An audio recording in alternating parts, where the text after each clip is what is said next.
음식점과 관련하여 접촉자 조사 중 14명이 추가 확진되어 현재까지 누적 확진자는 총 230명입니다.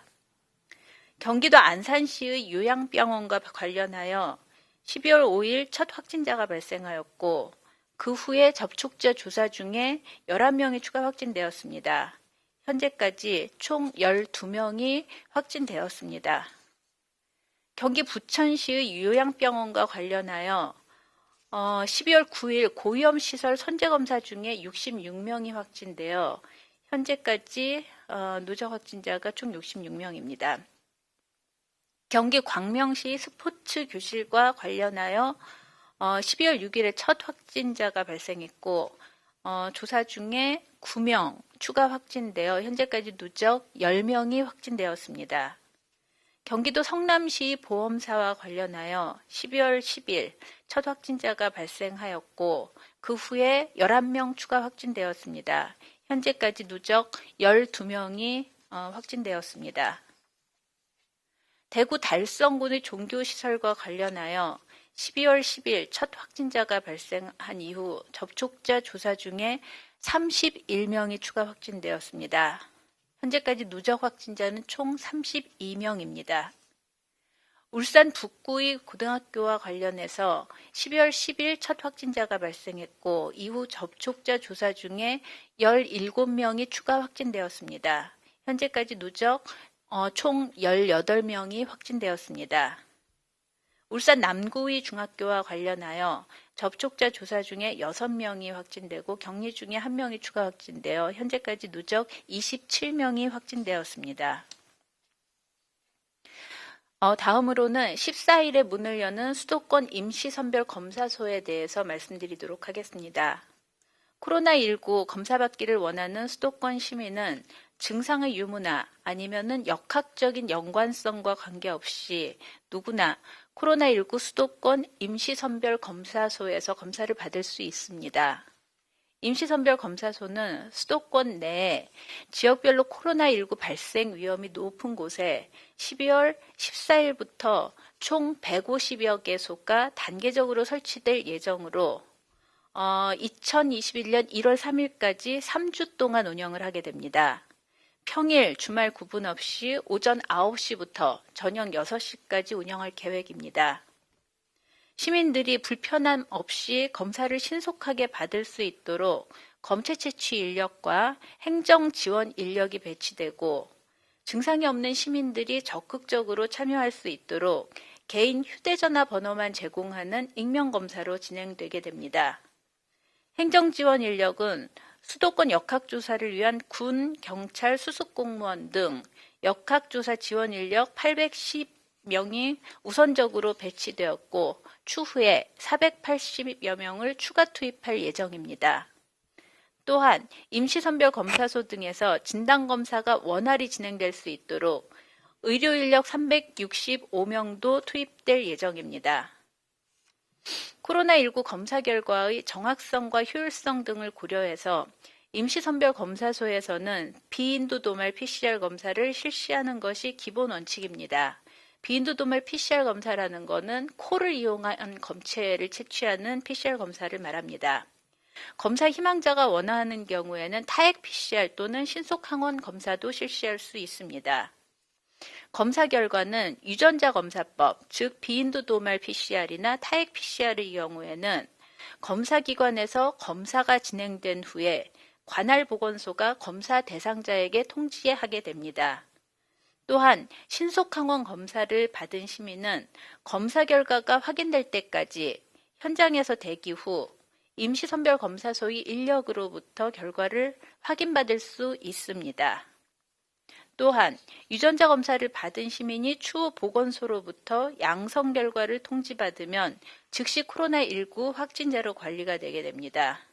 반면 신속항원 검사의 경우에는 양성 반응이 확인된 시민의 검체를 다시 채취해서 비인두도말 PCR 검사로 확인 검사를 실시해서 그 결과가 양성이면 코로나19 확진자로 관리된다는 점이 다르다는 점을 말씀드리겠습니다. 이때 신속항원 검사에서 양성인 시민은 비인두도말 PCR 검사 결과가 나오기 전까지는 확진자에 준해서 관리됩니다. 다음으로 수도권, 비수도권 선제적 전수검사의 중간 결과를 말씀드리겠습니다.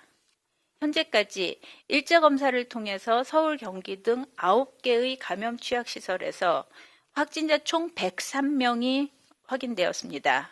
또한 그 이후의 주기검사를 통해서 서울 등 7개의 시설에서 확진자 56명이 추가적으로 확인되었습니다.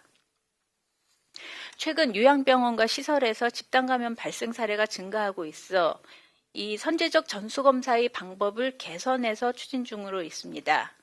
자체적으로 검체를 채취할 수 있는 요양병원, 정신병원 등에 대해서는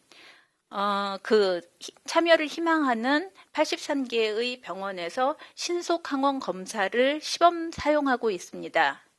또한 요양시설 및 정신요양시설의 경우에는 검체 채취 인력이 없기 때문에 자가 채취가 가능한 타액 PCR 검사를 진행 중에 있습니다. 오늘 국내외 신규 발생 환자 수는 950명이라서 지난 1월 20일에 코로나가 국내에 유입된 이후 가장 많은 확진자가 발생한 날입니다. 이 상황에 대해 방역당국의 입장에서 송구하다는 말씀을 드리겠습니다. 국내 발생만 보면 수도권이 669명으로 72%를 차지해서 서울, 경기 등 수도권의 감염 상황이 매우 위태로운 상황이라는 것을 알 수가 있습니다. 특히 수도권은 거리두기를 2.5단계로 격상해서 사회활동을 엄중히 제한하고 있는 상황인데도 이와 같은 신규 환자가 발생한 것에 대해 저희 방역당국은 물론이고 국민들께서도 지금 감염 확산세의 심각성을 깊이 인식하고 대응 수위를 더욱 높여주실 것을 요청드리겠습니다. 특히 감염 취약시설인 요양병원 그리고 방역 최후의 보루인 의료기관에서도 감염이 이어지고 있는 상황입니다.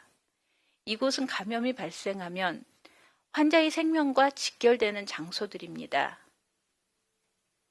11개월이라는 긴 시간 동안 코로나 대응을 함께 하면서 국민들께서 지쳐있는 상태이고 특히 의료인과 역학조사관을 포함한 지자체 공무원들도 번아웃될 정도로 힘든 상황에 있습니다. 최근 수도권 환자 발생이 급증하면서 진단검사, 치료와 간호, 그리고 접촉자 관리와 역학조사 등 보건의료 인력과 자원의 소모가 극심한 상황입니다. 이대로 감염 규모를 꺾고 통제하지 못하면 코로나19의 치료에 있어서 차질이 발생함은 물론 일반 중환자 그리고 응급환자의 치료에도 차질이 발생할 수가 있어서 사회의 전체적인 희생이 불가피하게 될 수도 있습니다. 거리두기 단계를 격상했지만 연말 국민들의 이동량은 크게 줄어들지 않고 있습니다.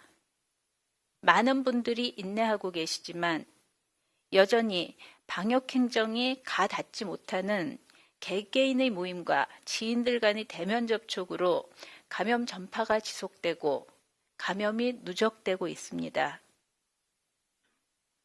국민들께서는 그간 영위해오던 모든 일상이 일순간에 모두 멈출 수 있다는 위기의식을 갖고 극복의 의지를 다져주시기를 간곡히 부탁드리겠습니다. 국민행동 요령에 귀 기울여 주시고 위기 상황일수록 재난 문자를 확인하여 지역의 감염 상황을 파악해 위험 행동을 회피해 주십시오. 두 가지 국민행동 요령을 말씀드리겠습니다. 첫 번째, 안전한 집에 머물러 주시기 바랍니다. 두 번째, 모든 대면 모임을 취소해 주시기 바랍니다. 함께 사는 동거 가족과의 접촉은 피할 수 없는 것이지만 잘 아는 친구, 지인, 회사 동료와의 모임도 절대로 안전하지 않습니다. 취소해 주기를 다시 한번 거듭 부탁드리겠습니다. 이 두 가지 행동만이 지금과 같은 대규모의 감염 확산 상황에서 나와 가족을 지킬 수 있고 전파고리 끝에 있는 어르신과 기저질환자의 생명을 구할 수 있습니다. 멈춤으로 보건의료 인력을 보호하고 의료 시스템의 마비를 막을 수 있다는 말씀을 다시 한번 드리겠습니다. 그리고 추운 날씨에 최일선에서 고생하는 보건의료인과 보건소의 방역 담당자의 헌신에 지치지 말고 끝까지 이겨낼 수 있게 감사와 격려의 마음도 보내주시기를 바랍니다. 방역 당국도 우리 일상에 전면 제한되는 최악의 상황을 막기 위해 공격적인 진단검사로 최선을 다하도록 하겠습니다. 네, 그럼 지금부터 기자님들 질문에 답변 드리는 시간 갖겠습니다. 출입기자단으로부터 먼저 받은 질문, 유사한 질문을 묶어서 질문 드리도록 하겠습니다. 유행 상황, 감염 상황과 관련된 전망에 대해서 질문 두 가지 주셨습니다. 묶어서 드리겠습니다. 오늘 국내 발생 신규 확진 환자가 928명이 발생했는데 이 상황이 일시적으로 발생한 숫자일지 또 이 정도의 확진 환자 발생이 당분간 계속 발생할 것으로 보는지에 대한 의견을 질문 주셨습니다. 그리고 지난주 전파 속도는 조금 낮아지고 있다라고 분석을 했는데 한동안 600명대를 이어갔다가 또 어제는 확진 환자가 900명대로 급증한 이유를 방대본에서는 어떻게 분석하고 있는지 설명해 달라는 질문입니다. 네. 어제 확진자가 크게 증가했습니다. 그 이유 중에 부천에 이제 요양병원에서 집단 발생을 한 건이 한 사례가 있었고요. 그래서 이 부분이 어느 정도 영향을 미쳤다라는 말씀을 좀 드리겠고, 그리고 900명대로 이제 급증한 것은 확진자가 최근에 많이 늘다 보니까 확진자의 주변을 중심으로 해서 접촉자에 대해서 계속 그 진단검사를 하게 됩니다. 그렇게 되면 그 여파로 새로운 신규 확진자들이 좀 많이 발생할 수밖에 없는 구조다라는 말씀을 드리고, 이 신규 확진자 928명이 일시적인 건지 아니면 당분간 계속 발생할 것인지에 대해서 질문을 주셨는데, 그 부분에 대해서 확정적으로는 말씀을 드릴 수는 없지만, 우선 최근에 거리두기 단계를 계속 상향 조정을 하였음에도 불구하고 이동량이 충분히 줄지는 않은 것으로 나타나고 있습니다. 그래서 방역당국에서는 거리두기 효과가 충분하게는 나타나지 않고 있다, 이렇게 생각을 하고 있고요. 12월 8일에 거리두기 2단계, 2.5단계, 수도권 2.5단계로 격상을 했는데 이 효과는 한 일주일 정도 있어야지 그 효과가 나타나기 때문에 아마 그 전까지는 당분간 이 정도의 숫자가 지속적으로 발생하지 않을까 좀 조심스럽게 예측을 해보겠습니다. 네. 다음 질문은 임시선별진료소가 설치돼서 검사 건수가 더 늘면 어느 정도 시기에 확진자가 늘 것으로 보는지 방금 일부 답변이 된 부분이라서 이 부분은 좀 전에 답변으로 가름하겠습니다. 다음 질문. 네. 다음 주에 임시선별진료소가 수도권에 150군데에 설치가 되게 됩니다. 저희가 임시선별검사소를 이제 설치하는 이유는 지금 확진자 그리고 접촉자 조사 그리고 이제 그에 따른 여러 가지 진단검사들이 폭증하기 때문에 이 진단검사를 분산시킨다는 의미도 있고, 그리고 지역사회에 잠재되어 있는 무증상 또는 경증의 감염자들을 조기에 찾아내서 조기에 전파를 차단하고자 하는 목적이 있습니다. 그래서 실제로 검사 건수가 어느 정도까지 늘어날까에 대해서는 예측하기가 조금 어려운 측면이 있습니다. 그러니까 이 부분이 자발적으로 와서 무증상임에도 불구하고 자발적으로 오셔서 검사를 받는 측면이 있기 때문에 어떤 분들이 오실지, 그리고 어느 정도의 자발성을 가지고 오실지 그런 부분들에 대해서는 저희가 꾸준하게 좀 모니터링을 해봐야 할 것으로 말씀을 드리겠습니다. 네, 다음은 사회적 거리두기와 관련되어서 질문 드리겠습니다. 사회적 거리두기 3단계 격상이나 또는 현재보다 좀 더 강화된 사회적 거리두기가 필요하다라고 보는지, 그리고 관련 논의가 있는지에 대한 질문이 있습니다. 그 3단계 격상에 대해서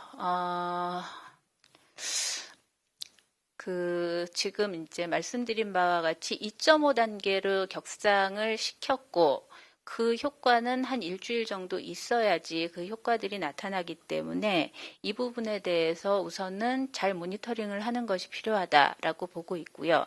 그리고 정부에서는 관련되는 위험도를 지속적으로 좀 평가를 하고 상황을 좀 예의주시하면서 필요한 경우에 관련 부처와 논의를 하겠다라는 말씀을 드리겠습니다. 네, 그럼 지금부터는 현장에서 보내주신 기자님 질문 답변 드리겠습니다. 아시아경제 최대열 기자님 신속항원 검사와 관련된 질문 주셨습니다. 신속항원 검사를 받아서 양성이 될 경우에 PCR 검사로 최종 확진 여부를 가린다라는 그런 지침이 마련이 됐는데, 일부 전문가들 사이에서는 이러한 조치로 인해서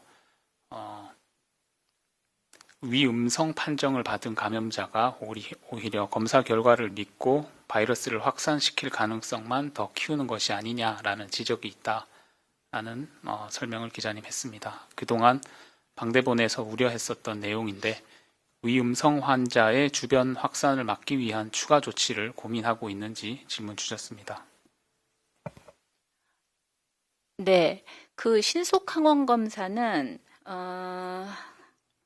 그 정확도가 다소 떨어지는 검사로 저희가 그 판단을 하고 있습니다.